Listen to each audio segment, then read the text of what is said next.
नैऋत्य मान्सून आता संपूर्ण देशामध्ये दाखल झाला असून 2 जुलै रोजी मान्सूनने संपूर्ण देश व्यापल्याची घोषणा हवामान विभागाने केली आहे। त्यामुळे मागील अनेक दिवसांपासून प्रचंड उष्णतेचा सामना करत असलेल्या उत्तर भारतातील नागरिकांना दिलासा मिळाला आहे।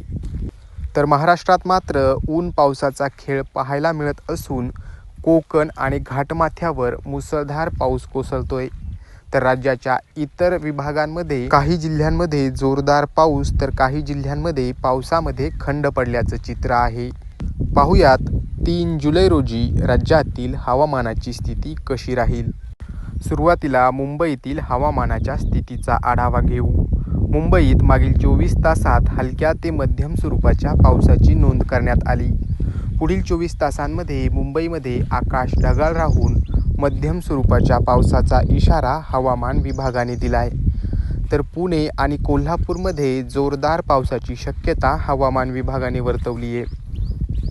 मराठवाड्यातील छत्रपती संभाजीनगर आणि इतर जिल्ह्यांमध्ये हलक्या स्वरूपाच्या पावसाचा इशारा हवामान विभागाकडून देण्यात आला आहे।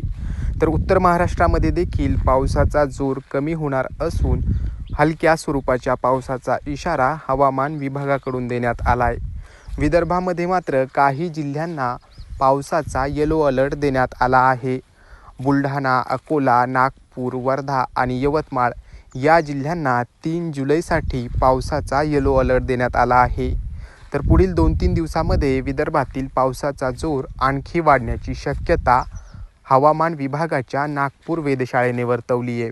याचबरोबर जुलै महिन्यासाठीचा पावसाचा सुधारित अंदाज हवामान विभागाने जारी केला असून जुलै महिन्यात महाराष्ट्रात सामान्य किंवा सामान्यपेक्षा अधिक पावसाची शक्यता हवामान विभागाने वर्तवली आहे।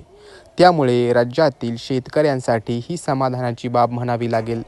तुमच्या जिल्ह्यामध्ये हवामानाची स्थिती कशी आहे हे आम्हाला कमेंट बॉक्समध्ये नक्की कळवा। दररोज हवामानाचे अपडेट्स पाहण्यासाठी पाहत रहा लोकल 18 मराठी।